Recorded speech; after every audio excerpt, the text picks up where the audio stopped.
Bonsoir à tous, bienvenue à la base pour ceux qui sont avec nous ce soir.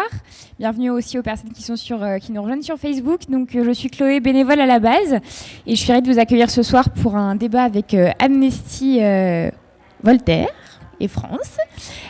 Juste une toute petite présentation de la base pour ceux qui ne connaissent pas, qui sont jamais venus, etc. Alors c'est un lieu qui a été créé il y a 2 ans maintenant par une dizaine d'organisations qui souhaitaient se rassembler pour faire un peu converger leur lutte.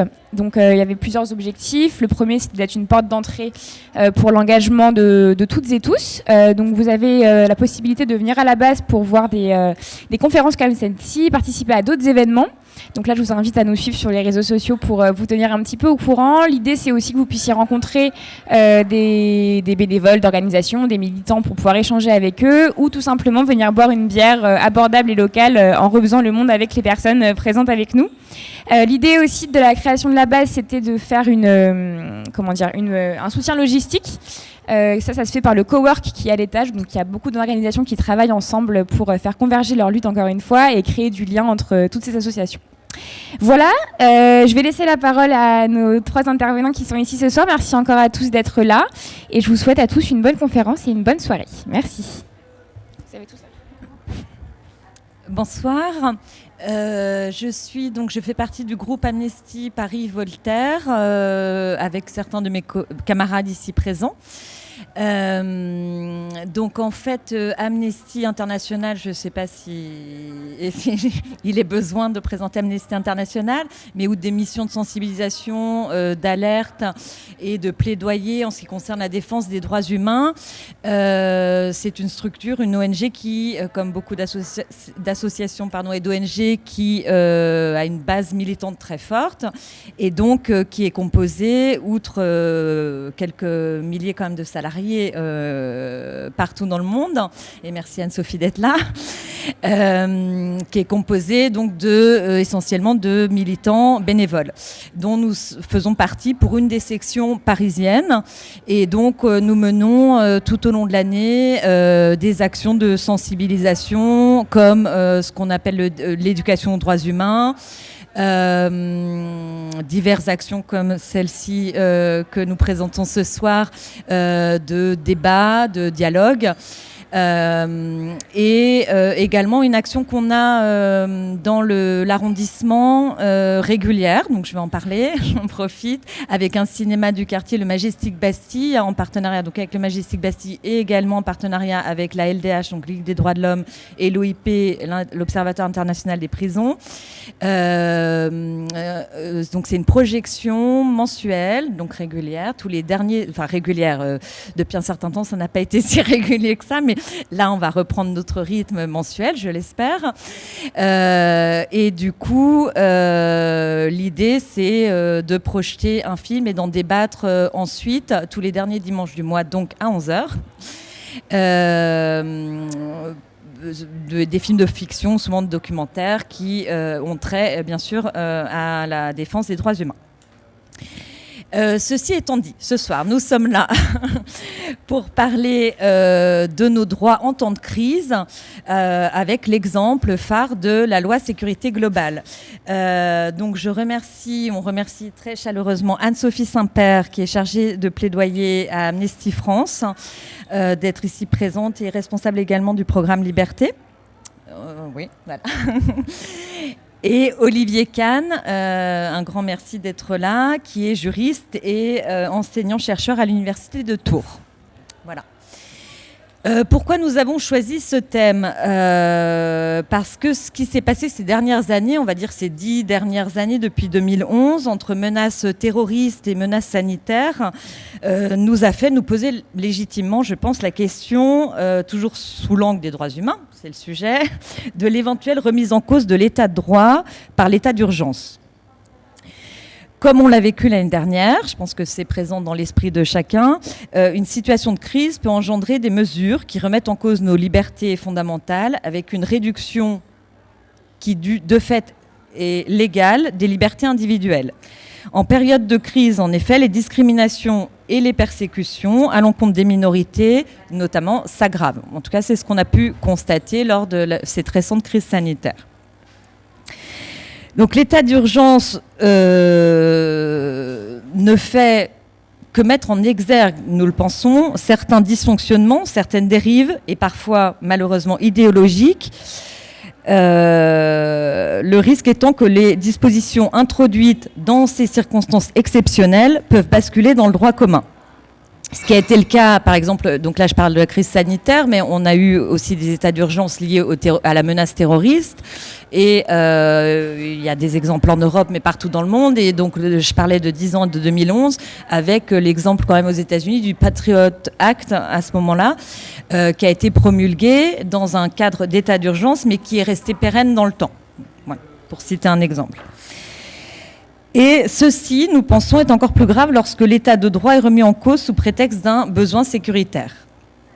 C'est pourquoi nous avons voulu partir de cet exemple de la loi sécurité globale, récemment débattue, dénoncée, mais quand même adoptée, pour montrer en quoi des mesures temporaires prises en temps de crise pouvaient permettre à des mesures plus anciennes, finalement, on va y revenir, de s'installer dans la durée et de mettre en lumière les dérives qu'on pourrait qualifier d'autoritaires, de cet état d'urgence sanitaire en l'occurrence, puisqu'on va se centrer là-dessus, avec, comme le sous-tend cette loi, une invasion des technologies de surveillance qui augmente la dérive sécuritaire. On y reviendra. Bien sûr, nous allons nous attacher ce soir à montrer quels en sont les risques pour notre démocratie, toujours sous l'angle des droits humains en général, et aborder peut-être quelques pistes pour rester éveillés. Voilà. On va commencer en fait par la diffusion d'extraits d'un documentaire qui a été réalisé par Karine Parot et Stéphane Elmadjan, qui est en libre accès sur Internet depuis quelques mois, auquel participe donc Olivier Kahn, qui est largement interviewé donc, dans ce documentaire avec d'autres juristes et collègues, et qui nous a, sur lequel on est forcément tombé en s'intéressant au sujet, et qui est d'une très grande qualité, qui nous a interpellés. Et donc on a fait un montage d'extraits de ce film, et on vous les propose pour commencer la soirée. Et on peut y aller.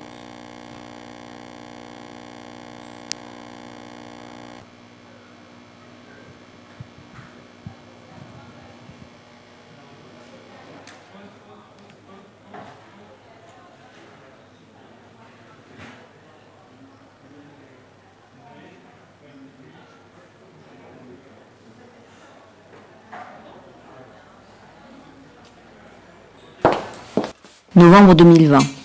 L'état d'urgence sanitaire est en vigueur. Pour endiguer la propagation du virus, le gouvernement confine la population française. Nul ne peut sortir de chez soi, sauf dans quelques cas dits dérogatoires et moyennant une attestation. La liberté d'aller et venir, comme la liberté de manifester, sont entravées. Mais dans le même temps, le train des réformes législatives, lui, poursuit sa course. C'est à ce moment-là, en effet, que le gouvernement fait adopter, suivant une procédure d'urgence, sa réforme très contestée de l'université. C'est à ce même moment que le gouvernement prépare une loi polémique qui, en invoquant les principes républicains, entend lutter contre le séparatisme dont on nous dit qu'il est présent dans toutes les sphères de la société. Et c'est cette même séquence hors du commun que le gouvernement choisit pour faire voter par l'Assemblée nationale, toujours suivant la procédure d'urgence, une proposition de loi sur la sécurité globale. Ce qui est sans doute le plus inquiétant dans cette loi, c'est le projet de société qu'elle porte, non pas dans une ou l'autre des dispositions, mais lorsque l'on regarde l'ensemble des dispositions et qu'on les croise. Il y a d'une part effectivement les pouvoirs de police judiciaire, les compétences de la police municipale, les compétences aussi de la sécurité privée, des agents de sécurité privée, qui donc vont pouvoir de plus en plus observer, surveiller, palper pour les agents de sécurité, constater des infractions pour la police municipale. Et donc un maillage d'agents sur le territoire qui pourront surveiller, regarder, constater, palper la population, qui est déjà impressionnant. Mais si on le combine et on le croise avec l'usage qui se prépare à travers cette proposition de loi, des images effectivement qui peuvent être celles de caméras portées par les agents de police, les images de vidéosurveillance, qui vont être plus importantes. Ces images qui pourront être ensuite recoupées avec d'autres dispositifs de recherche sur Internet, etc., tout ça conduit vers un mouvement de surveillance assez massif et un maillage du contrôle social qui est bien plus important qu'autrefois. Et ces dispositifs sont vraiment attentatoires aux libertés, portent en particulier atteinte bien sûr à la vie privée, mais pas seulement, portent aussi atteinte à la liberté d'expression, à la liberté d'opinion, à la liberté de manifester, parce que quand on se sent surveillé, quelque part, on a logiquement tendance à se censurer. Quand il y a une manif, quand il y a des endroits criminogènes, aussi vague que soit cette définition, eh ben on peut y aller avec des drones patrouiller. Et là encore, deux choses. Ça permet, donc c'est une surveillance, c'est percevoir le citoyen comme une menace, donc recourir à des outils militaires contre lui. Et ça permet aussi d'économiser du temps policier. La préfecture de police a utilisé des drones en mai dernier à Paris pour surveiller le respect des règles de sécurité sanitaire pendant la période du déconfinement. Malgré la décision du Conseil d'État d'interdire le survol par drone, les autorités de police ont continué à effectuer ces survols, donc la décision de justice n'est pas respectée. Les acteurs de la sécurité privée sont un maillon essentiel du continuum de sécurité en France. Il faut développer les conditions d'une relation de confiance en partenariat avec les forces régaliennes, et la phrase se termine par « en encadrant mieux le recours à la sous-traitance ». C'est aussi l'idée d'une globalisation des moyens de surveillance. Ça, l'exposé des motifs ne le dit pas, mais ça apparaît extrêmement clairement lorsqu'on lit, lorsqu'on parcourt les différentes dispositions de cette proposition de loi. Le système de surveillance dans lequel on est entré passe beaucoup par aussi des délégations auprès d'opérateurs privés qui opèrent une surveillance à des fins sécuritaires pour l'État. Les opérateurs télécommunications, les opérateurs bancaires qui ont des informations considérables sur nos vies privées aussi, les opérateurs de transport, qui de plus en plus, si vous remarquez, demandent des informations quand on prend un billet, notre date de naissance, notre nom, etc., où il y a de moins en moins, on ne prend plus comme autrefois un billet anonymement. Et donc, la tendance, elle va être vouloir à recouper tout ça, parce que plus on recoupe, plus on aura d'informations et plus on aura l'impression de contrôler. On est dans une séquence législative où la loi qui dirige ou qui gouverne l'action de la police est une loi qui est élaborée au bon vouloir des forces de police, à la demande des forces de police. Le gouvernement ne s'en cache pas. Gérald Darmanin, pour la loi sécurité globale, dit que le titre, les articles 23 à 25 de renforcement de la protection, c'est un cadeau fait aux policiers. C'est quelque chose que voulaient les syndicats de police et que lui va dire. Avec une logique qu'on reverra dans la vidéoprotection, enfin dans la vidéosurveillance, qui est que ce qui est techniquement possible doit devenir juridiquement faisable. Il y a des projets politiques, il y a un projet politique qui est très clair derrière, qui est indéniable, mais qui est largement invisibilisé, comme vous le disiez, par la technicité du texte et par le mode de fabrique parlementaire qui conduit à court-circuiter toute forme de débat. Si vous lisez les débats à l'Assemblée nationale, outre la grande pauvreté de ces débats, ce qui est intéressant, c'est qu'on ne débat que de points techniques. On n'envisage absolument pas la question beaucoup plus large et beaucoup plus fondamentale de est-ce que la représentation nationale accepte le changement de paradigme sur la conception de notre sécurité que propose l'exécutif. À partir du moment où le texte lui-même est très prédéterminé, on constate que les seules choses qui arrivent à le faire dévier, c'est justement une pression qui se fait en dehors de l'enceinte parlementaire et qui vient en particulier de la rue. C'est peut-être très bien que la rue se réapproprie ces débats-là, mais par contre, ce qui est très problématique, c'est que ce soit le seul endroit où, par une montée populaire, on arrive peut-être sur certains points avec énormément d'échecs au bout du compte, mais peut-être sur certains points, à faire un peu dévier le débat parlementaire. Ce que l'on peut dire, c'est que depuis plusieurs années maintenant, on assiste à une anticipation de la répression, c'est-à-dire que la répression repose non plus simplement sur des faits matériels d'atteinte patente à l'intégrité, par exemple, non plus simplement sur la tentative, c'est-à-dire le commencement d'exécution de telles atteintes, mais de façon plus précoce encore sur le simple fait de préparer, et encore plus précoce ici, sur le simple fait d'avoir l'intention. Or, l'intention, en droit pénal, n'est pas punissable. On ne punit pas quelqu'un parce qu'il a la simple intention, pour la simple et bonne raison qu'on ne connaît jamais l'intention de l'autre, et qu'on n'a pas à la connaître d'ailleurs. Mais ce texte, il est à la fois inapplicable et dangereux. Dangereux, pourquoi ? Parce qu'en réalité, il consacre, on pourrait retenir cette expression que j'ai déjà employée d'ailleurs dans d'autres lieux, qui est celui de délit procédural. En fait, il ne sert qu'à une chose, c'est de permettre à la police d'interpeller des individus pour les placer en garde à vue, avec un support, qui est le support de ce texte, tout en sachant qu'on ne pourra pas les punir sur le fondement de ce texte. C'est-à-dire que le citoyen est considéré comme une menace, un ennemi, et particulièrement le citoyen dans l'espace public, le citoyen qui manifeste.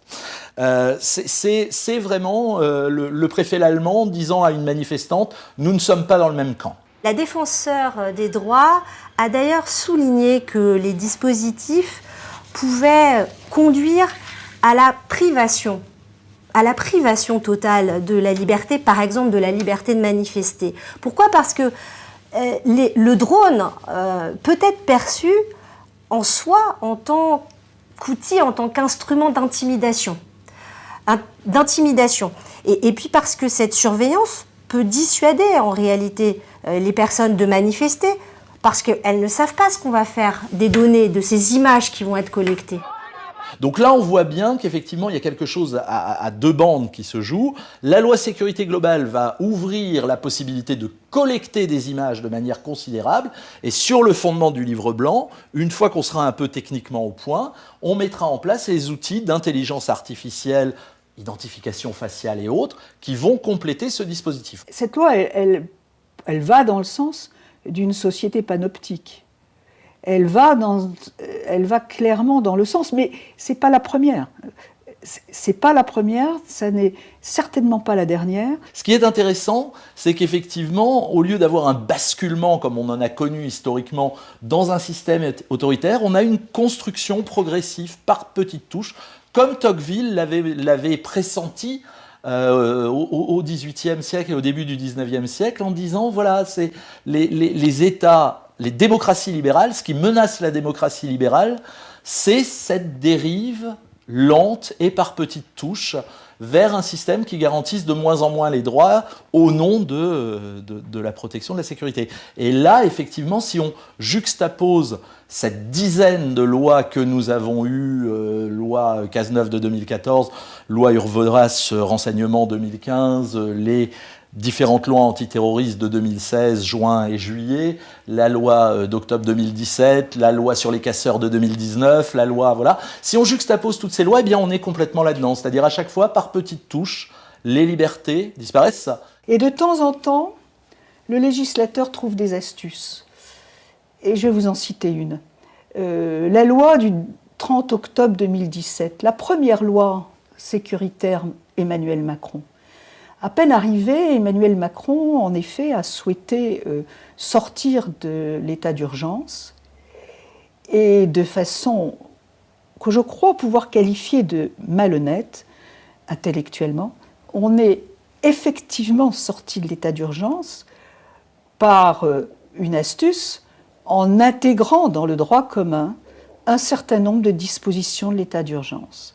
Ce qui fait qu'aujourd'hui, nous sommes dans une sorte d'état d'urgence permanent.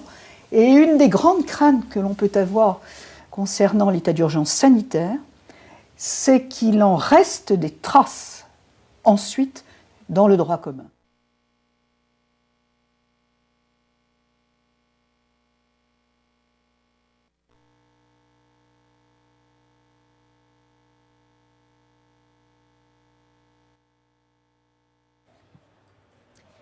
Donc voici pour les extraits du documentaire précédemment évoqué, donc Sécurité globale de quel droit, encore une fois de Karine Parot et de Stéphane Elmadjan. Eh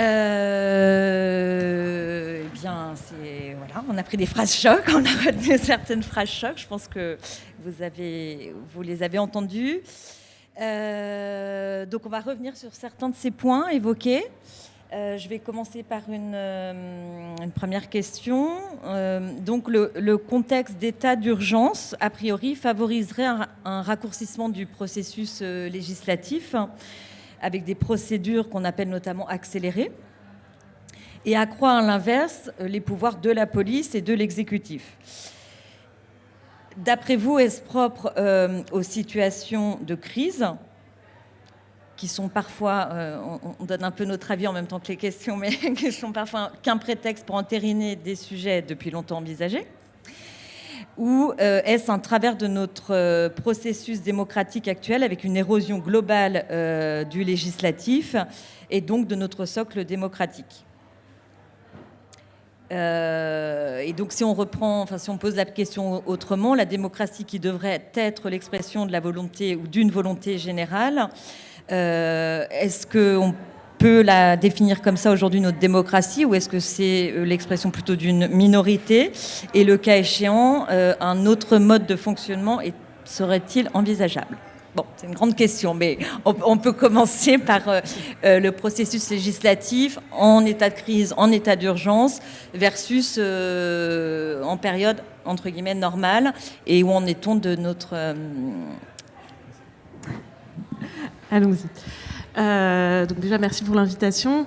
Moi, comme vous le savez, Amnesty International, on n'a pas vocation à se prononcer sur le régime politique.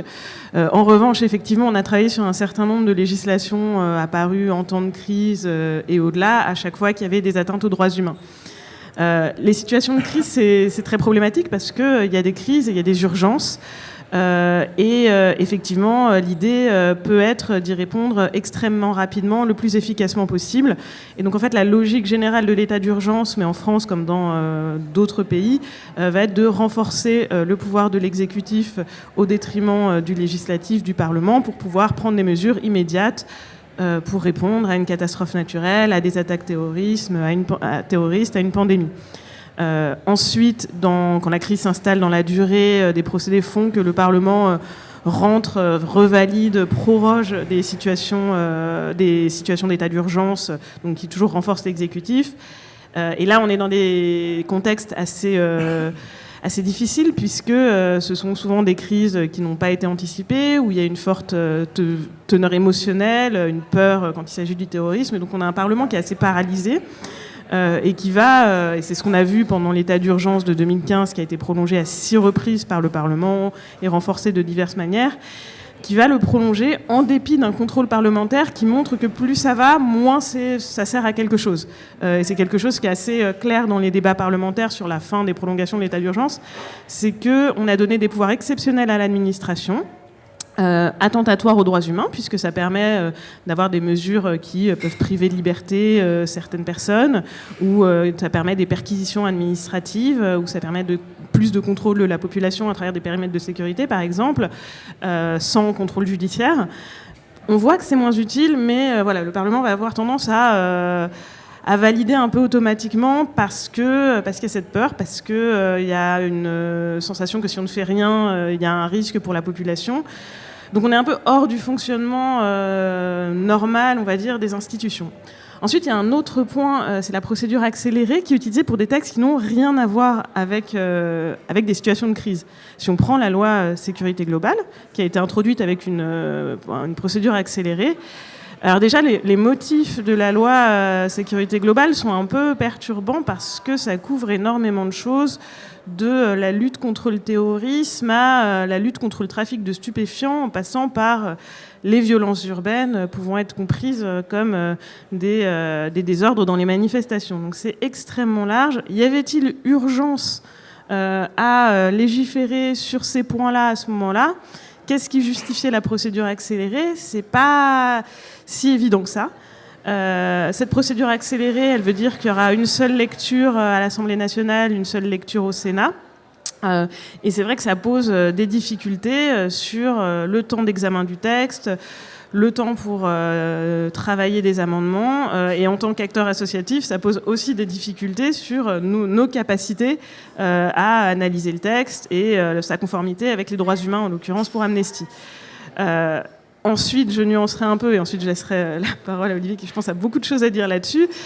Là où on a une petite difficulté sur pas mal de textes qu'on a travaillé sur la France récemment, c'est que les débats, même s'il y avait plusieurs lectures, on se demande si vraiment il y aurait une approche critique des parlementaires, tant les textes sont votés un petit peu automatiquement, c'est-à-dire qu'il y a beaucoup d'amendements déposés qui sont systématiquement rejetés par la majorité présidentielle qui va suivre les avis du gouvernement. Ce qui fait que ça appauvrit considérablement les débats, puisque en fait une partie des parlementaires renonce à son pouvoir de contribuer au texte puisqu'il suit les recommandations du gouvernement. Et dans le cas de la loi sécurité globale, il y avait eu des amendements qui auraient pu améliorer la conformité du texte aux droits humains et qui ont été rejetés automatiquement et qui ont probablement d'ailleurs précipité le fait qu'une partie des mesures a été censurée derrière. Donc voilà, là encore, il y a une forme aussi de renoncement des parlementaires à vraiment contribuer au texte. Je laisse. Ça marche ? Est-ce qu'il marche ? Non, il ne marche pas. Ah. C'est bon ? Oui. Là, c'est bon. Juste pour ajouter quelques remarques. La première, c'est que... s'agissant du travail parlementaire, on a un problème qui s'appelle la Ve République. C'est-à-dire que le parlementarisme rationalisé a été conçu dans la Ve République de telle manière à ce que l'exécutif disposant d'une majorité puisse faire adopter les textes qu'il souhaite faire adopter. Donc la réduction de la capacité d'amendement du Parlement et de l'amélioration du texte par le Parlement n'est pas quelque chose qui est récent, c'est quelque chose qui a été pensé et conçu dès la Ve République. S'agissant de l'influence de l'état d'urgence, à mon avis, elle se situe autre part. Et s'agissant du texte sécurité globale, l'état d'urgence a finalement très peu joué. Très peu joué parce que le projet est antérieur, c'est-à-dire que la loi sécurité globale est fondée sur un rapport publié par ceux qui vont devenir les deux rapporteurs à l'Assemblée nationale, c'est-à-dire Jean-Michel Fauvergue et Alice Thourot, rapport qui était commandé par le Premier ministre en 2018 sur la création d'un continuum de sécurité. Et donc, comme il a été dit tout à l'heure, c'est un projet politique.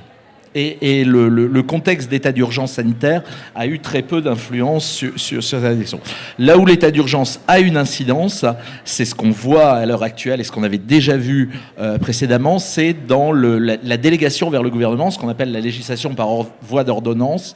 C'est-à-dire que tous les textes sur l'état d'urgence contiennent toute une série d'habilitations du gouvernement à légiférer par voie d'ordonnance, y compris dans des domaines susceptibles de porter atteinte à la liberté. Et en l'occurrence, effectivement, on l'a vu et durant l'état d'urgence terroriste et durant l'état d'urgence sanitaire, toute une série de ces compétences sont abandonnées par le Parlement au profit de l'exécutif, le Parlement se contentant ensuite d'entériner. S'agissant enfin du dernier point que vous abordiez, qui était la procédure accélérée, alors là non, aucune incidence non plus du contexte ou de l'état d'urgence, c'est-à-dire que depuis, disons, une quinzaine ou une vingtaine d'années, tous les textes adoptés en matière pénale et en matière sécuritaire sont adoptés par l'intermédiaire de la procédure accélérée. Procédure accélérée qui, comme il a été dit tout à l'heure, réduit considérablement le temps d'intervention parlementaire, puisque c'est un échange avec une session simplement à l'Assemblée nationale et au Sénat, puis une commission mixte paritaire et le dernier mot donné à l'Assemblée nationale.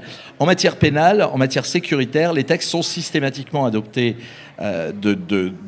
par cette procédure avec deux arguments. Soit le texte répond à un fait divers, ça c'est très régulièrement le cas, et donc à partir du moment où on est confronté à des faits divers, eh bien on dit qu'il faut agir très rapidement pour que ça ne se reproduise plus. Soit on estime que effectivement la menace qui pèse, et c'est le cas systématiquement en matière terroriste par exemple, la menace qui continue à peser justifie le recours à la procédure accélérée. Donc en fait, la procédure accélérée est une procédure ordinaire. Alors s'agissant de la loi sécurité globale, et je termine là-dessus, la petite particularité, c'est qu'en l'occurrence, la loi sécurité globale n'était pas un projet de loi, comme c'est le cas en général, c'est-à-dire un texte élaboré par le gouvernement et présenté aux parlementaires. C'était officiellement une proposition de loi. Et ça n'est pas anodin parce que, donc là c'était 2 parlementaires, les dénommés Fauvergue et Thourot, auteurs du rapport sur le continuum de sécurité qui proposait ce texte.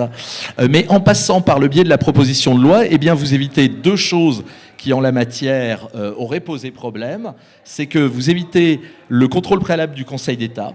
Quand vous passez par la proposition de loi, le Conseil d'État ne contrôle pas la légalité au préalable du texte, et vous évitez l'obligation de procéder à une étude d'impact, c'est-à-dire de mesurer concrètement les conséquences matérielles et financières du texte que vous proposez d'adopter. Et cette obligation ne s'impose qu'au gouvernement et pas aux parlementaires. Donc tout ça n'existait pas dans la proposition de loi sécurité globale.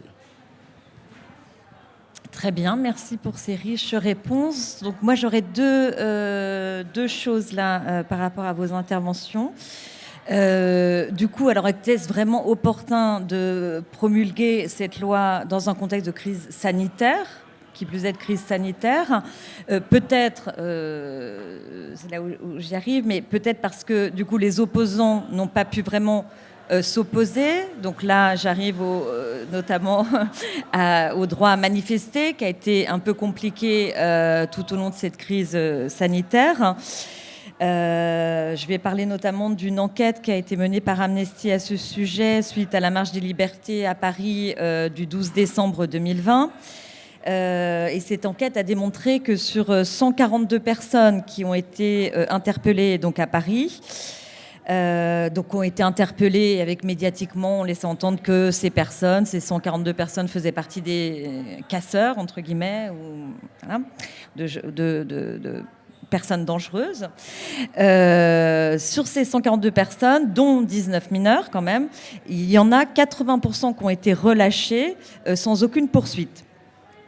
Donc on peut conclure avec cet exemple à des détentions quand même arbitraires et injustifiées.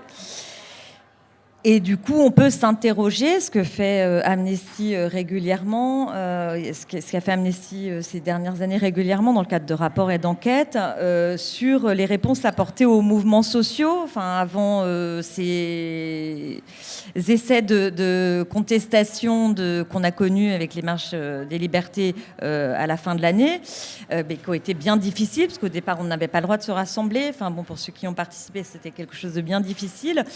Avant ça, on a eu le mouvement des Gilets jaunes et puis plein d'autres mouvements ces dernières années en ce qui concerne la justice sociale ou l'urgence climatique. Et à chaque fois, on a constaté, état d'urgence ou pas, les mêmes moyens de répression. Donc, est-ce que finalement, c'était peut-être, outre l'aspect législatif et de procédure, finalement plus facile de faire passer cette loi qui procède, par ailleurs, Olivier, comme vous l'avez montré, d'un millefeuille sécuritaire qui est beaucoup plus ancien que la loi sécurité globale. Et notamment, vous évoquez le livre blanc de la sécurité intérieure de 2020. Donc, est-ce que c'était pas une façon de ne pas avoir trop de contestations et puis peut-être revenir un petit peu sur l'historique et enfin, cet aspect de millefeuille sécuritaire? Voilà mes deux questions.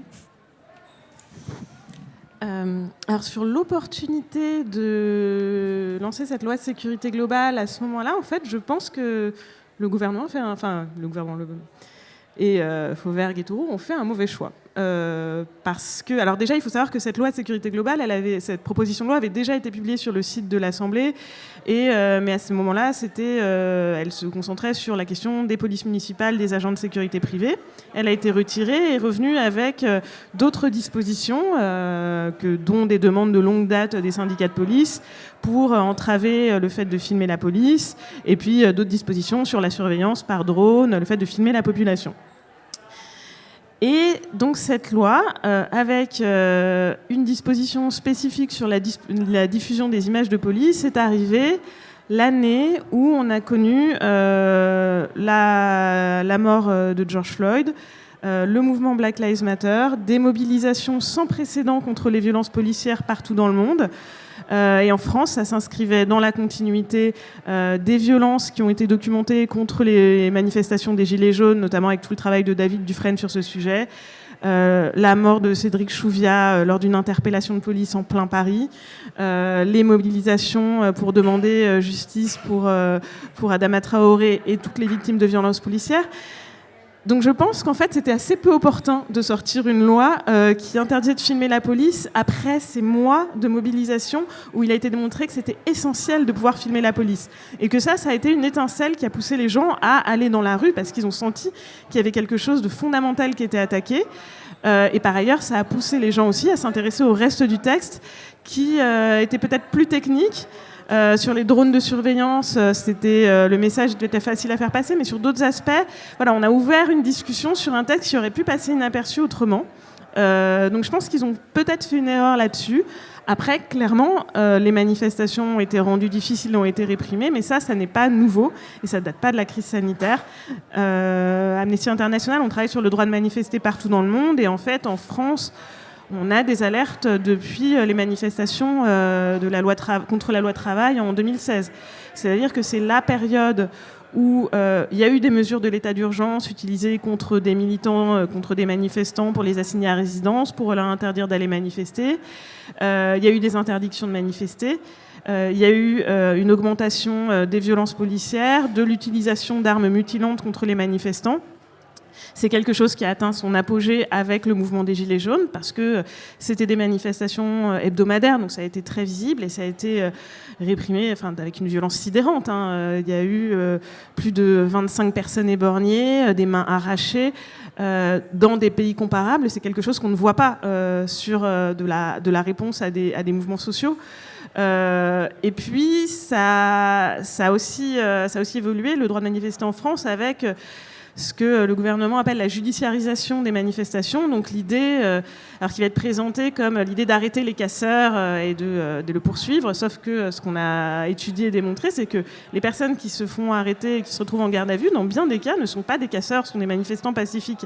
Et en fait, on applique des lois qui veulent préventivement empêcher de commettre des violences, mais qui aboutissent au fait d'emprisonner des personnes qui n'en ont pas commises et qui n'avaient pas forcément l'intention d'en commettre d'ailleurs. Donc en fait, le mouvement contre la loi sécurité globale, il s'est heurté à ces pratiques qui existaient depuis longtemps. Mais pour ma part, je trouve qu'il a quand même été assez exceptionnel et ça a probablement été suscité par voilà, ce choc de se dire ça fait 1 an qu'on dénonce des violences policières et que cette dénonciation n'est possible que grâce aux images des citoyens et on veut nous empêcher de faire ça.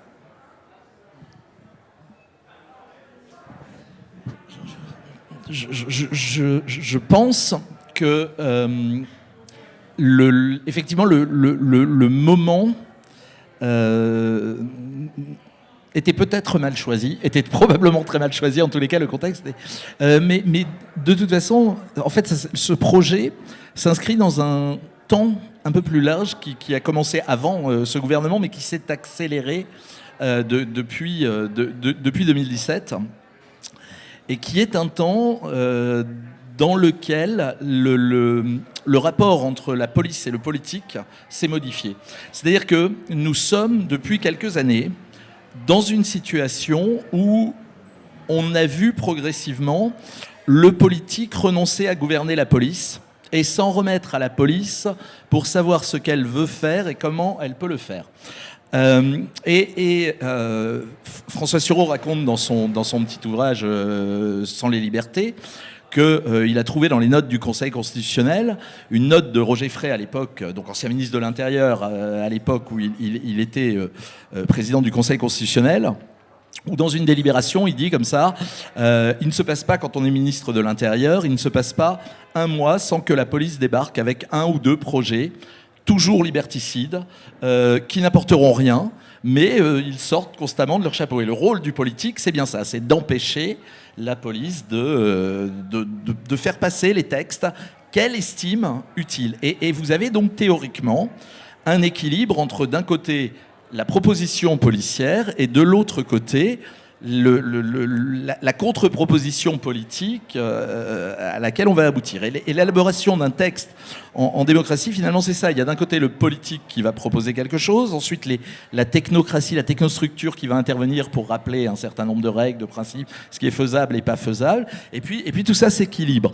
Là, on est dans une inversion. C'est la police qui propose et le politique n'intervient plus beaucoup. Du coup, en fait, le ministère de l'Intérieur, en tant que structure, profite d'une période faste. Et donc, on voit tous ces textes qui sont élaborés les uns après les autres parce que ça passe. On a le schéma national du maintien de l'ordre, on a le livre blanc sur la sécurité intérieure, et quand vous regardez comment ces textes sont élaborés, eh bien, ils ne sont élaborés que par des autorités du ministère de l'Intérieur. Et donc, le contrôle politique n'existe quasiment plus, d'autant qu'effectivement, on a le Parlement le plus incroyablement godillot qu'on ait eu sous la Ve République, et donc que de toute façon, il n'y aura pas, quelle que soit la teneur des débats parlementaires, et pendant la loi sécurité globale, c'est très très clair, c'est-à-dire qu'on a toute une série de propositions de gens qui appartiennent à la majorité, ou en tous les cas qui sont liés, des gens du MoDem particulièrement, anciens magistrats qui vont faire des propositions pour tenter de rendre le texte légal. Ces propositions vont être rejetées en bloc par le gouvernement et les rapporteurs, et c'est finalement le Conseil constitutionnel qui finira par les censurer, mais alors que même que des magistrats devenus députés disaient aux autres députés, mais ce que vous êtes en train de faire est parfaitement irrégulier et ça ne passera pas.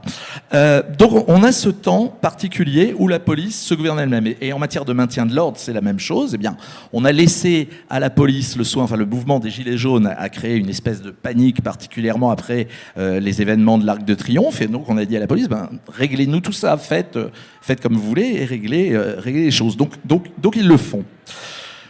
Ce qui est plus inquiétant peut-être, c'est effectivement la suite, ce que vous avez dit sur la judiciarisation. C'est-à-dire que théoriquement, la police est un organe subordonné. Elle est subordonnée aux politiques, elle est en matière de ce qu'on appelle police administrative, c'est-à-dire la prévention des infractions soumise au préfet, et en matière judiciaire, elle est soumise à l'autorité des magistrats.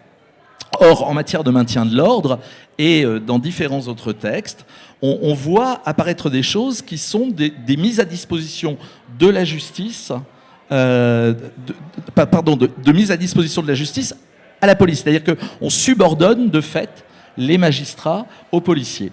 Et ce que vous avez évoqué sur ces marches pour la liberté et autres, c'est typiquement ça. C'est-à-dire que vous avez un procureur de la République à Paris qui est capable de prendre une note disant, quoi qu'il arrive, quand la police ramène quelqu'un, vous le gardez jusqu'au lendemain matin. Et une ministre de la Justice, en l'occurrence, puisque c'était la précédente garde des Sceaux, qui introduit dans son texte une disposition disant quand on fait un rappel à la loi, c'est-à-dire disons-le quand il n'y a pas grand-chose et souvent presque rien, eh bien, on peut la sortir d'une interdiction de paraître de 6 mois. Et voilà. Bilan, qu'est-ce qu'on a aujourd'hui en manifestation ? On a des policiers qui interpellent massivement sur des motifs futiles en détournant des textes de loi et en procédant à des interpellations sur le fondement de réquisitions du parquet qui ont elles-mêmes été considérées comme illégales parce que trop générales. On interpelle, on place en garde à vue, on garde les gens jusqu'au dimanche matin. Ceux contre lesquels il y a un tout petit peu quelque chose, on les traduit en comparution immédiate. Les autres, on leur fait un rappel à la loi avec une interdiction de paraître pendant 6 mois. Mais vous voyez, ce qui est gênant là-dedans, ça n'est pas que la police le fasse. Dans le fond, après tout, si vous dites aux policiers « faites comme vous voulez », eh ben, ils vont faire à leur manière, mais ils vont faire. Ce qui est gênant là-dedans, c'est que l'autorité judiciaire a manifestement renoncé, et elle a manifestement renoncé parce que le parquet est subordonné au ministre de la Justice et qu'on a 2 circulaires de 2016 et 2018 qui disent très clairement au procureur de se mettre à la disposition des préfets dans le cadre de cette action. Donc, si vous voulez, pour ces éléments de contexte, c'est plutôt ça. La police, est-ce que c'était le bon moment de faire passer ce texte ou non ? C'est pas vraiment la question. La police a parfaitement compris qu'elle est dans une période, enfin la police au sens institution, au sens administration, est dans une période où ses désirs sont des ordres, où tout ce dont elle a envie va passer. Et donc, eh bien, logiquement, ils font passer tout ce qu'ils peuvent faire passer.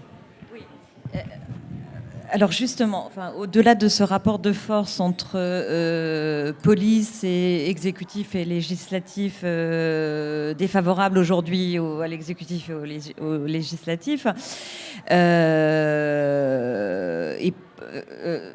on peut se poser la question de pourquoi on laisse passer aussi. C'est-à-dire que est-ce qu'on ne peut pas faire référence, et encore une fois, sur cette loi qui n'est qu'une couche, donc cette loi sécurité globale qui n'est qu'une couche supplémentaire à un millefeuille sécuritaire qui est là depuis déjà de nombreuses années, en germe depuis de nombreuses années, en germe et aussi inscrit dans la loi en fait. Donc c'est qu'une couche législative supplémentaire. Est-ce que ça répond pas, enfin on est en 2021, à une idéologie quand même dominante qui est celle du gouverner par la peur, il faut identifier l'ennemi intérieur, qu'il soit manifestant, étranger ou autre. Et du coup, en fait, est-ce que ça...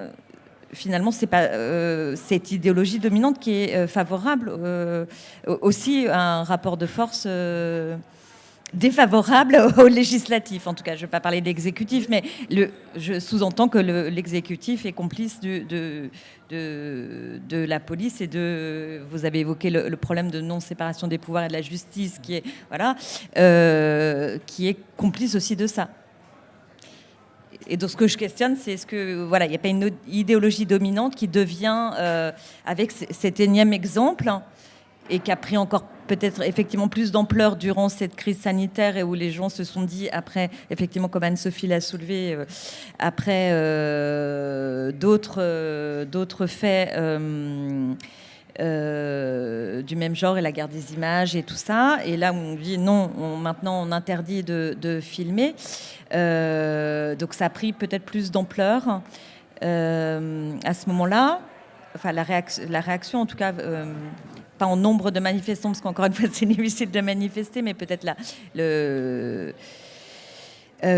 réactivité, la réaction, et notamment médiatique. Oui, Anne-Sophie. Merci. Je vais... Non, alors, je vais essayer de répondre, alors, sachant que c'est compliqué de se prononcer sur cet enjeu de l'idéologie. Ce qu'on constate clairement, c'est que les autorités, mais ça va être aussi le gouvernement et les gouvernements qui se sont succédés, vont avoir une approche de plus en plus répressive face au désordre, face aux mouvements sociaux. Je dis face au désordre parce qu'en fait, si on revient en 2015, il y a eu les attentats, l'état d'urgence a été déclenché, qu'il donnait des pouvoirs exceptionnels.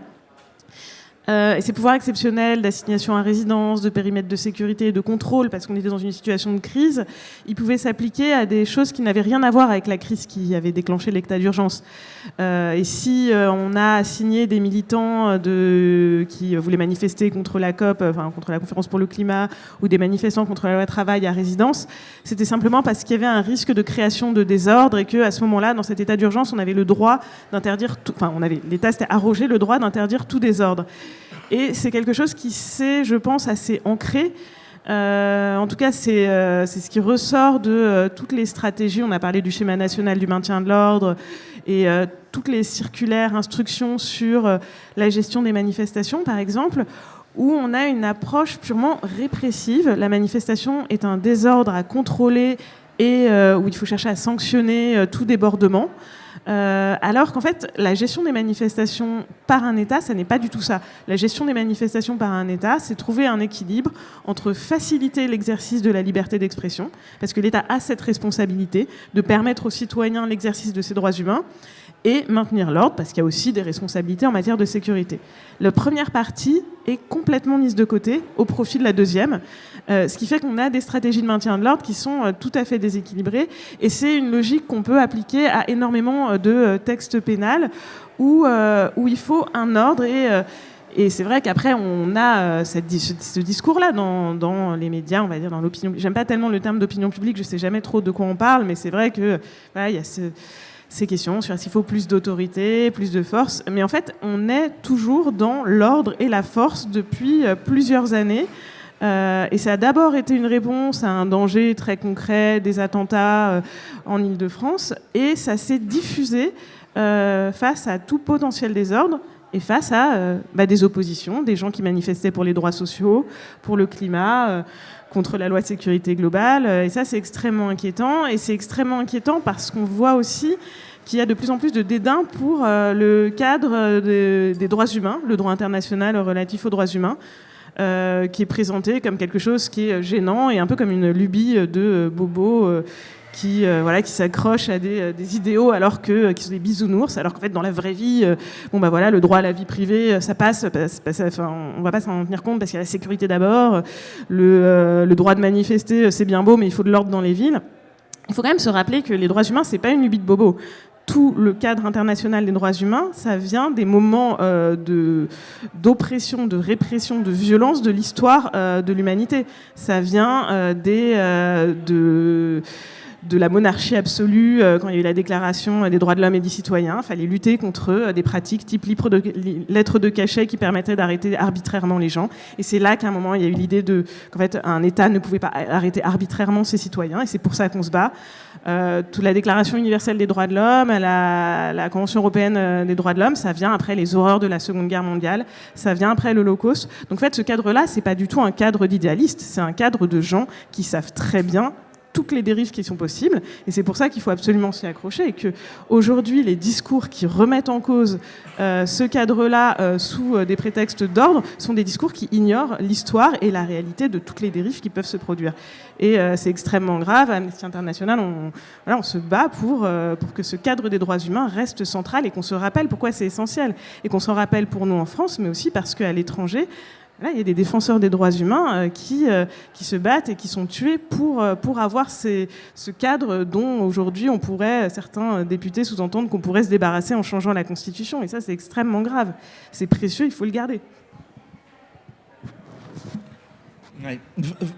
En fait, votre question, elle est hyper compliquée. Elle est extrêmement difficile parce qu'elle oblige à revenir très très en amont. C'est-à-dire qu'il s'est joué quelque chose au milieu des années 80 avec l'intégration de la question sécuritaire dans le débat politique, qui était auparavant une question qui émergeait de temps en temps, qu'on avait vu avec la loi sécurité et liberté, mais il y avait une opposition gauche-droite, entre autres, sur cette question, qui faisait qu'effectivement le débat politique était possible. Et puis, il y a eu effectivement ces élections, pour rester dans la situation française, il y a eu les élections de 86, il y a eu les élections de 93, et donc par deux fois, la gauche perd sur le terrain sécuritaire, avec une droite qui fait un discours très sécuritaire, et la gauche perd les élections.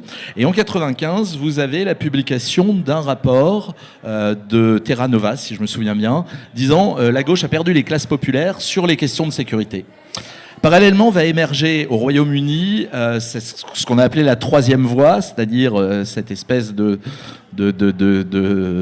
côté obscur de la force autour de Tony Blair, qui va construire effectivement cette idée que les questions de sécurité ne sont pas le monopole de la droite, qu'elles appartiennent à la gauche, parce que les principales victimes, et c'est vrai, les principales victimes de l'insécurité sont les classes populaires, c'est-à-dire l'électorat traditionnel, et construire cette notion qui va être reprise en France, directement appropriée par exemple par quelqu'un comme Manuel Valls, cette idée que la gauche devrait être dure avec le crime et dure avec les causes du crime, et donc se réapproprier ce discours qui va conduire à pour la France, ce qu'on a appelé le colloque de Villepinte, c'est-à-dire ce moment où Jospin, élu par une sorte de concours de circonstances après la dissolution ratée par Chirac, organise un espèce de grand raout de la sécurité, réunissant tous les préfets, les chefs de police et autres,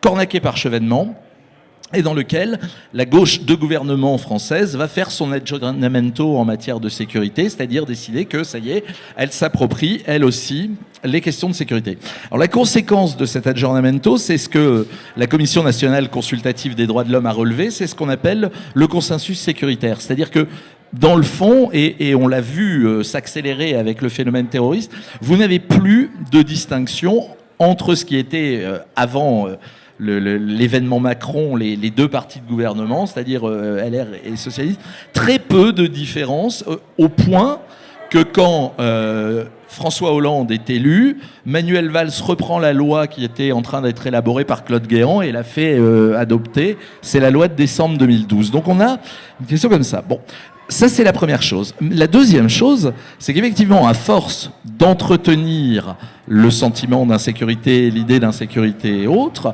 on en a fait une question centrale. C'est-à-dire que dans une démocratie, on ne peut pas négliger le fait que pour de bonnes ou de mauvaises raisons, pour des raisons fondées ou non, et on peut effectivement dire, bon, il y a toute la construction politique d'un problème, mais il y a aussi ce que Durkheim montrait déjà très bien, c'est-à-dire qu'à mesure que la violence diminue dans une société, on devient de plus en plus intolérant à la violence, et donc effectivement, il est naturel que ce qui était vécu comme un accident de la vie il y a quelques années deviennent aujourd'hui totalement insupportables, tout simplement parce que la diminution du niveau de violence globale de la société rend plus insupportable cette petite violence quotidienne à laquelle on est confronté.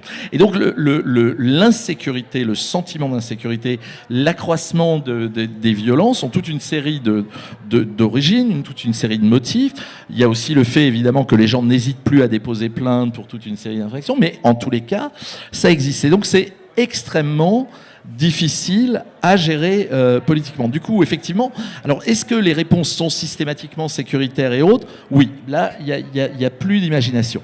Moi, ce que je pense, enfin, ce qui m'intéresse dans cette loi sécurité globale, dans cette gestion des manifestations, dans cette construction du schéma national, dans ces lois antiterroristes et autres, c'est que je crois que plus qu'une dérive autoritaire dont on parle régulièrement en disant on a une dérive autoritaire, bon, c'est pas nécessairement vrai, et on voit que dans le même temps on a des syndicats de police qui disent que la justice est laxiste, que le problème de la justice c'est la police et autres. Bon, donc on trouvera pas de consensus là-dessus. En revanche, moi ce qui m'inquiète, c'est la construction d'un ordre inégalitaire. C'est-à-dire que théoriquement, la loi est la même pour tous, et vous avez un article 6 dans la Déclaration des droits de l'homme qui dit que effectivement tout le monde doit être traité de la même manière, et particulièrement traité pénalement de la même manière. C'est-à-dire que ce pouvoir extraordinaire dont dispose l'État d'exercer la contrainte de réprimer, de punir les gens, doit s'exercer de manière égalitaire sur tous les citoyens.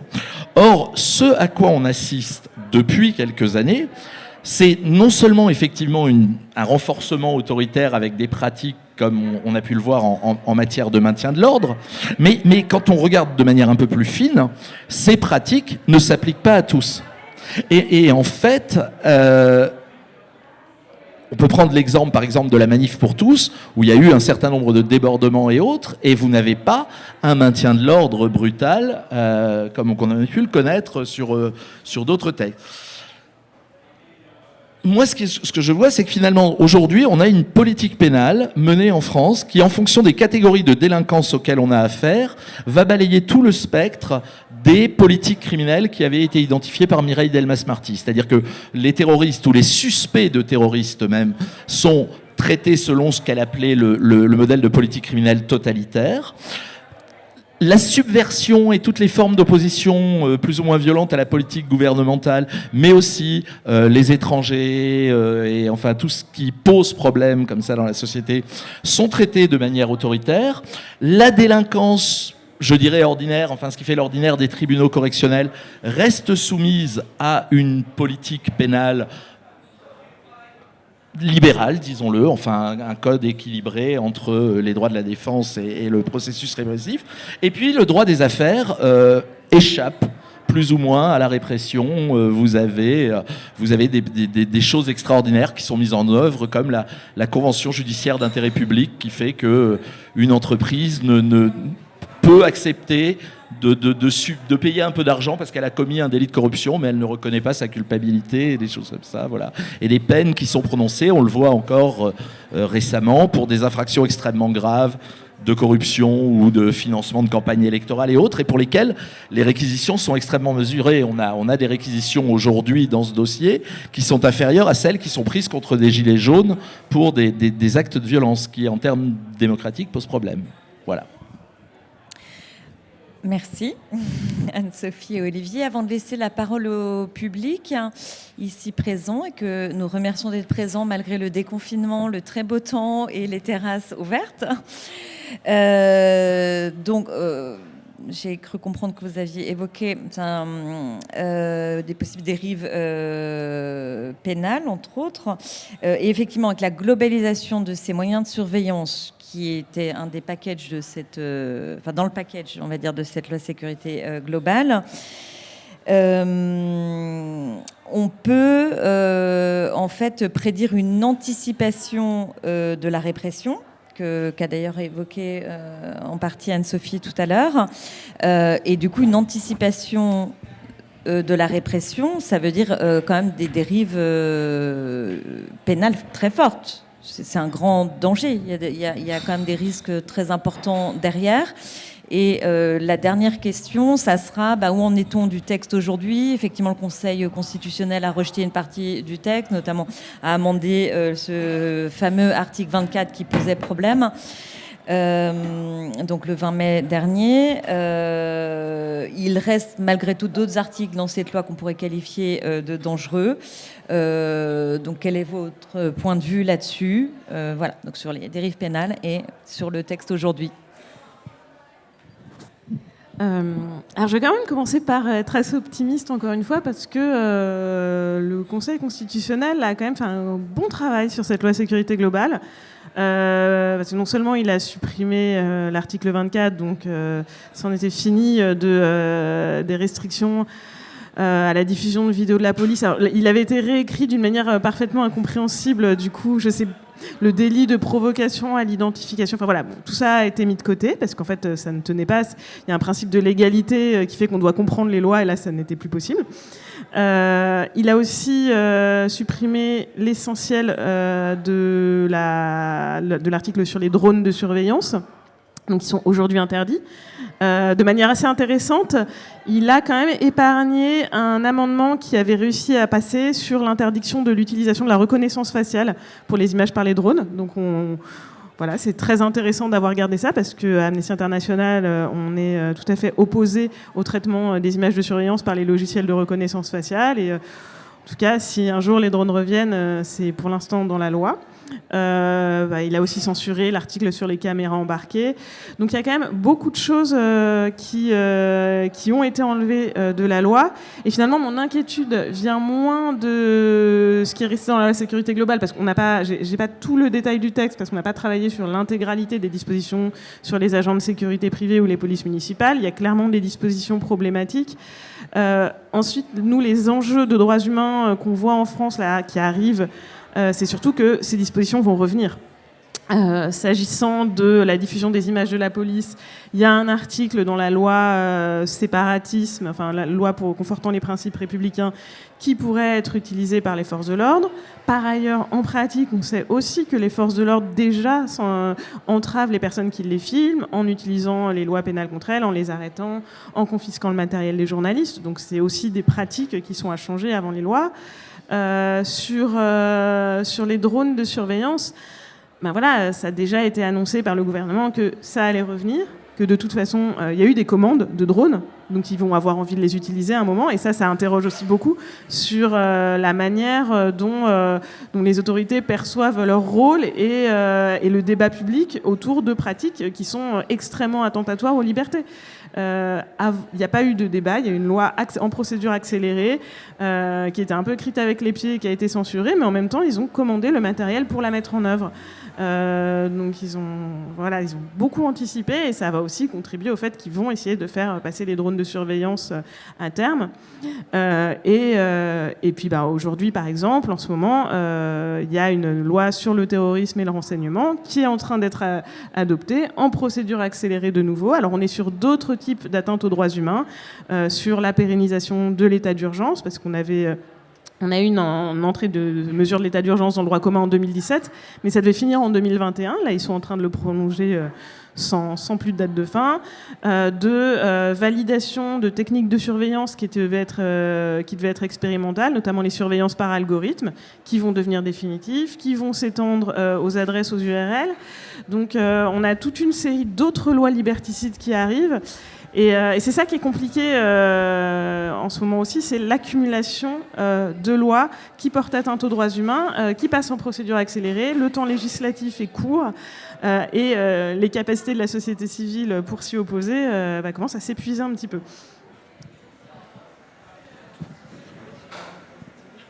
Alors sur les deux questions, je vais répondre d'abord sur le contenu de la loi. Ce qui reste dans cette loi, c'est effectivement donc toute une série de dispositions qui transfèrent soit vers la police municipale, soit vers la sécurité privée un certain nombre de compétences, entre autres en matière de palpation, donc de fouilles de l'extérieur des gens, de fouilles des sacs. Un certain nombre de dispositions sur le contrôle d'alcoolémie, un certain nombre de dispositions. Enfin bref, on élargit le champ des acteurs susceptibles de porter atteinte, y compris donc à la sécurité privée, puisque dans le cadre de l'association de la sécurité privée à des dispositifs de sécurité publique tels que les périmètres de sécurité et autres, ils vont pouvoir procéder à des fouilles et à des palpations. Ce qu'on voit avec ce texte, je dirais sur cet aspect-là, c'est plutôt entériner des pratiques qui existaient déjà. C'est-à-dire que sur les périmètres de sécurité, loi SILT 2017, qui reprenait donc une mesure de l'état d'urgence, il était dit que les agents de sécurité privée ne pouvaient procéder que sous le contrôle d'un officier de police judiciaire. Bon, en même temps, quand vous faites un périmètre de sécurité sur les Champs-Élysées, que vous mettez des agents de sécurité à tous les entrées et que vous mettez un officier de police judiciaire pour surveiller ce qu'ils font, on était déjà dans cette situation où ils pouvaient le faire sans grande contrainte. Donc la loi fait un peu qu'entériner. Il y a un deuxième volet qui est plus inquiétant, qui est le volet vidéosurveillance, et où là, vous avez un double élargissement, c'est-à-dire qu'on multiplie les possibilités de vidéosurveiller, y compris dans des espaces comme les gares, comme des choses comme ça. Donc on élargit considérablement la possibilité de vidéosurveiller. On permet aux communes de s'associer, c'est-à-dire que, y compris les toutes petites communes, vont pouvoir se mettre à plusieurs pour se payer des dispositifs de vidéosurveillance et mutualiser tout ça. Et surtout, là encore, on élargit considérablement les possibilités de traiter ces images et le nombre d'agents susceptibles de traiter ces images. En 1995, quand on va introduire la vidéosurveillance, on dit l'image ne peut être traitée que par un officier de police judiciaire. Aujourd'hui, elle va pouvoir être traitée par un policier municipal ou un agent de la sécurité des transports, là encore sous le contrôle d'un officier de police judiciaire, mais enfin on sait très bien de quoi il en est ça. Donc on élargit le champ de la vidéosurveillance et les titulaires du droit d'exploiter les images. Et puis il y a un troisième volet dans cette loi qui est le volet cadeau fait à la police. C'est-à-dire que là, alors Darmanin parlait de cadeau fait à la police, Fauvergue a été encore plus loin, lui il parle de preuve d'amour, avec cette idée qu'il faut protéger ceux qui nous protègent. Et alors là, il y a plusieurs dispositions. Il y a des dispositions qu'on voit qui sont un peu à la mode et que l'actuel garde des Sceaux va élargir encore. C'est les dispositions destinées à priver les individus condamnés pour des violences, au départ uniquement à l'égard de la police. On a élargi un petit peu aux magistrats, mais c'est pas tous les fonctionnaires, c'est vraiment des fonctionnaires autour des politiques de sécurité. Donc les privés de ce qu'on appelle les crédits automatiques de réduction de peine, c'est-à-dire qu'ils ne peuvent bénéficier, quand ils sont condamnés à de la prison pour ce type d'infraction, que de réduction exceptionnelle de sanctions et ne perdent pas quelques jours. On a autorisé dans cette loi quelque chose de très bizarre qui va permettre aux officiers de police, lorsqu'ils partent à la retraite, de cumuler intégralement leur retraite et leur nouveau salaire dans la sécurité. C'est-à-dire que le texte dit bien dans la sécurité, s'ils bossent ailleurs, mais dans la sécurité, ils cumuleront. Donc, ils ne subiront pas la décote que tout fonctionnaire subit quand il part travailler. Or, il faut le lire en rapport avec ce qui s'est passé au moment de la réforme des retraites, où les syndicats avaient exigé de Castaner qu'il leur avait fait ce courrier, disant que, certes, tous les régimes de retraite spéciaux étaient supprimés, sauf le régime spécial de la police, de sorte qu'ils vont continuer à partir entre 52 et 57 ans pour les officiers, pour aller ensuite faire une carrière dans le privé en cumulant une retraite, qui de commissaire, qui de commandant de police, avec leurs nouvelles dispositions. On a aussi des dispositions qui les autorisent à porter leurs armes, y compris dans des lieux ouverts au public. Donc jusqu'au 25 mai, date de la publication de la loi, ici on était à peu près certain qu'il n'y avait pas un policier en armes. Maintenant il peut rentrer avec son arme et les propriétaires du lieu ne peuvent plus leur interdire de le faire. Et puis, on a cette disposition qui, effectivement, a été censurée par le Conseil constitutionnel, qui interdisait de les filmer. Et là, donc, j'en viens au deuxième aspect de votre question, qui était l'anticipation. Alors, l'anticipation, il faut, à mon avis, distinguer deux situations. Vous avez un mouvement général d'anticipation qui vient du terrorisme, enfin de la lutte contre le terrorisme. C'est-à-dire que, à partir de 1996, on a créé cette association de malfaiteurs antiterroristes, enfin d'association de malfaiteurs terroristes, pardon. Et puis ensuite, à partir de 2001, on a élargi de manière assez intéressante à toutes les formes de comportements satellites au terrorisme, en allant de plus en plus loin pour incriminer comme des actes de terrorisme des comportements qui en étaient très éloignés, avec cette idée qu'il faut neutraliser le terrorisme de manière très précoce. Et des habitudes se sont prises qu'on voit ensuite évoluer vers d'autres formes de criminalité. Donc ça, c'est la première évolution, et c'est là que je vous rejoindrai sur le fait de dire c'est inquiétant par rapport à ce qu'est le droit pénal, parce qu'évidemment, quand vous allez vers ces formes d'infraction, la part d'appréciation, la marge d'appréciation laissée à la police et au juge pour décider que l'infraction a été consommée ou non, devient assez considérable, et la matérialité des actes sanctionnés devient très faible. Donc il y a un problème, et quand ça se diffuse dans d'autres aspects... Bon. Et puis il y a un deuxième type d'anticipation de la répression, mais qui n'est pas vraiment, qui est une anticipation, mais pas vraiment de la répression. C'est effectivement cette tendance qui rejoint ce qu'on disait en ouverture, de créer des délits, ce que moi j'appelle des délits de convenance policière, c'est-à-dire que vous avez une disposition dans le Code de procédure pénale, qui est l'article 73 du Code de procédure pénale, qui autorise n'importe qui, donc évidemment un policier, à interpeller l'auteur d'un crime ou d'un délit puni d'emprisonnement. Et donc, dans ce cadre-là, on va créer des délits qui n'ont aucune vocation à conduire à des condamnations, mais qui sont destinés à permettre à la police d'interpeller des gens qui dérangent, qui nuisent, qu'on n'a pas envie de voir à un endroit à un moment donné. Là-dessus, effectivement, je rejoins ce que disait Sophie, on a quand même une résistance de la part du Conseil constitutionnel, on a une résistance, y compris peut-être du Conseil d'État, même si elle est moins évidente, mais on l'a vu avec le Conseil constitutionnel qui successivement a sanctionné dans la loi pour la recherche le délit d'intrusion dans les universités en disant que ce n'était pas suffisamment caractérisé, et qui sanctionne dans la loi sécurité globale ce texte qui n'avait pour seule vocation que de permettre d'interpeller des journalistes pour les empêcher de faire, de filmer certaines scènes que la police n'aime pas voir dans le cadre de ce que Fauvergue lui-même appelait la guerre de l'image. Voilà. Merci beaucoup pour ces réponses très riches. Nous allons laisser la parole au public, notamment aussi au public à distance, si Caroline a des questions.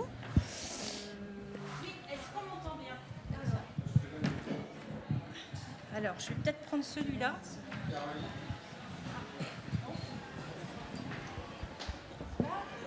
Merci Solène. Alors, j'ai deux questions. J'en ai une qui a été posée en tout début de meeting. Peut-on espérer, avec un changement de majorité présidentielle, par exemple, que certaines de ces dispositions disparaissent ou soient annulées ?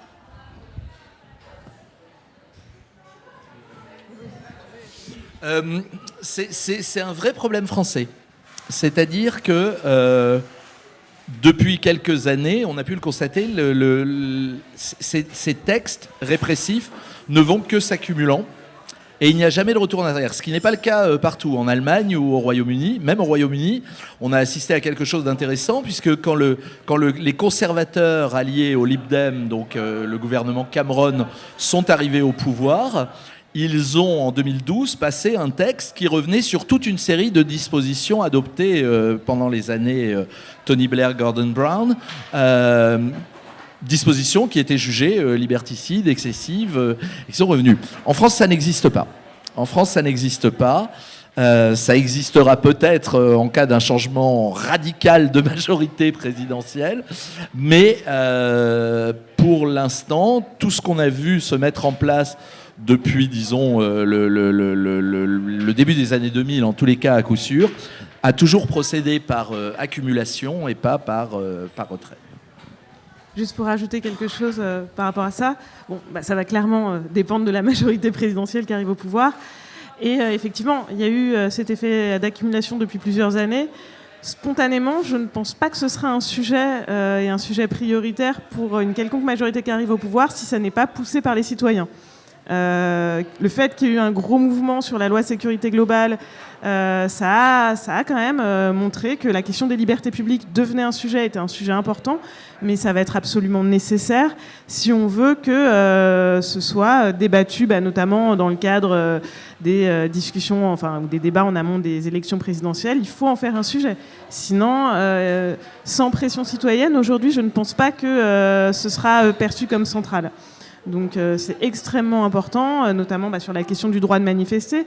Nous, on a toute une campagne sur le sujet parce que la France a un arsenal législatif qui peut être mobilisé contre les manifestants et donc permettre de réprimer les manifestants pacifiques, des manifestations, des mouvements d'opposition.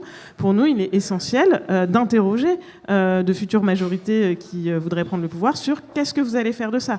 Il y a des modifications législatives très précises à mettre en œuvre pour protéger le droit de manifester, la liberté d'expression en France, mais ça, il va falloir interpeller les différents candidats.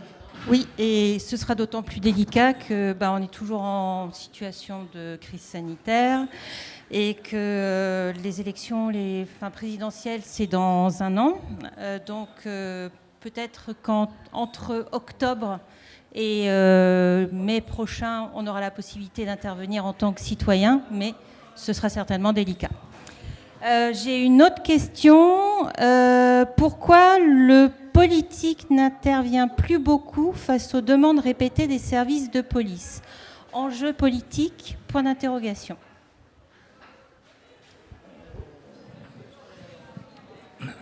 Je crois qu'il y a deux raisons. La première, c'est que ce serait probablement la conséquence de ce que Mitterrand avait dit quand il avait dit « Je suis le dernier grand politique, après moi il n'y aura que des comptables et des gestionnaires ». C'est-à-dire qu'effectivement on a affaire à une succession de présidents de la République que cette question n'intéresse pas, et en tous les cas qui n'ont pas véritablement de réflexion sur ce point. C'est-à-dire que Emmanuel Macron, pour ça, est assez intéressant. Pendant la campagne électorale, on a pensé qu'effectivement, il avait quelque chose d'intéressant chez lui, qui était justement qu'il n'allait pas agiter le terrain sécuritaire comme avaient pu le faire les autres et qu'il n'en parlait pas. On s'est rendu compte après qu'en fait, s'il n'en parlait pas, c'est juste qu'il n'en pense rien et qu'il a mis ensuite Castaner... dont l'idée sur la police était... il y a eu Gérard Collomb pendant quelques temps, mais Christophe Castaner, qui n'avait pas vraiment d'idée sur ce qu'il pouvait faire au ministère de l'Intérieur, en lui mettant à côté un secrétaire d'État policier, qui donc était chargé. Et puis ensuite, Gérald Darmanin, qui lui aussi a certainement été un excellent ministre du budget, mais qui, en termes de ministère de l'Intérieur, n'a pas grand-chose à proposer. Donc, je crois que l'enjeu politique, il est probablement là. La deuxième chose, c'est qu'effectivement, il y a dans la doctrine néolibérale en matière pénale, ce qu'on appelle le réalisme pénal, cette idée que la politique pénale et la politique répressive ne doit pas être fondée sur les travaux scientifiques. C'est-à-dire que c'est le bon sens, le savoir policier, et particulièrement le savoir policier, qui doit être pris en considération, et puis l'offre technique. Et c'est très clair dans le livre blanc sur la sécurité intérieure. C'est-à-dire que dans le livre blanc sur la sécurité intérieure, qui, je le répète, est intégralement élaboré par des gens du ministère de l'Intérieur, des policiers qui ont effectivement toute une série de doctrines dédiées, vous avez quand même c'est assez rigolo. Enfin, au livre blanc, il y a une série d'annexes. Et vous avez une annexe qui est rencontre avec des universitaires. Et les universitaires en question, c'est donc Alain Boer, évidemment, et puis des gens qui sont spécialistes d'intelligence artificielle. C'est-à-dire qu'on a interrogé pour la construction du livre blanc sur la sécurité intérieure essentiellement des gens qui travaillent comme juristes ou comme scientifiques sur l'intelligence artificielle, sur le projet futur. Mais vous n'avez, enfin, tous les gens du CESDIP, par exemple, qui sont des spécialistes des questions de police, de sécurité et autres, ces sociologues, historiens et autres, ne sont pas interrogés. Quand ils sont interrogés à l'Assemblée nationale, on l'a vu avec l'audition par Fauvergue, ils sont convoqués tous ensemble, et puis ils ont 1 heure, ils sont 6 sociologues et autres, voilà. Et donc le travail scientifique n'alimente pas le travail politique. Et donc, comme le politique s'est dégagé, qu'il n'y a plus d'idéologie en la matière, officiellement et autres, ben, la police prend la place qu'on lui laisse naturellement. Enfin, on peut pas ni leur reprocher, ni leur en vouloir. Et donc, vous avez aujourd'hui un mouvement vers une construction d'un savoir policier. Il s'est créé à l'École normale supérieure de police une chaire de sécurité globale, en accord avec l'Université Lyon 3, où on produit des travaux scientifiques qui sont des travaux de qualité, sur des doctorats et autres, mais qui sont des doctorats faits par des policiers dans une conception policière de la sécurité. On a transformé l'Institut national des hautes études sur la sécurité et la justice en Institut des hautes études du ministère de l'Intérieur. Et donc on produit comme ça un savoir qui fait que, dans le fond, la question de l'enjeu politique ne se pose plus tellement. On administre l'ordre.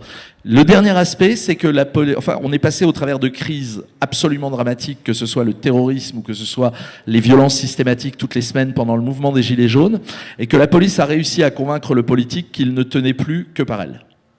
Et donc, effectivement, c'est une force extraordinaire qui fait qu'aujourd'hui, on est, à mon avis, la seule démocratie dans laquelle l'exécutif négocie avec la police. Véritablement. C'est-à-dire que quand Emmanuel Macron décide d'organiser le Beauvau de la sécurité, 2 syndicats particulièrement tonitruants disent « nous, on n'ira pas, c'est une connerie, ça ne nous intéresse pas ». Et donc Darmanin les reçoit et en une nuit leur cède une vieille revendication de gratuité dans les transports pour qu'ils acceptent de participer. Au moment de la réforme des retraites, c'est la même chose. On leur dit non mais ok, vous faites le maintien de l'ordre, mais vous, ça ne vous concernera pas. De sorte que donc on a une police qui maintenant négocie sonnant et trébuchant, quoi, se fait payer pour et l'exécutif cède. J'ai une dernière question. Je peux. Y a-t-il des perspectives encore pires à venir? Plus de moyens, plus de surveillance, plus de technologie, plus de lois liberticides, ou bien une ou quelques lueurs d'espoir?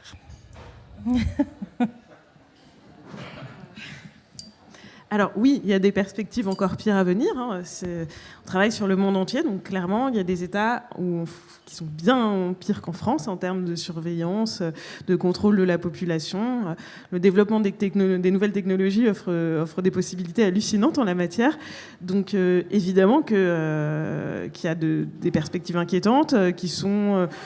On peut voir une tentation en France, notamment si on lit le livre blanc sur la sécurité intérieure, parce qu'il va y avoir une nouvelle loi de programmation sur la sécurité en 2022, qui est annoncée déjà, où on a envie, le ministère de l'Intérieur a envie d'utiliser à plein les nouvelles technologies pour contrôler tout ce qui se passe dans la population, détecter tout ce qui serait anormal, identifier nos visages, tout ça peut être extrêmement inquiétant.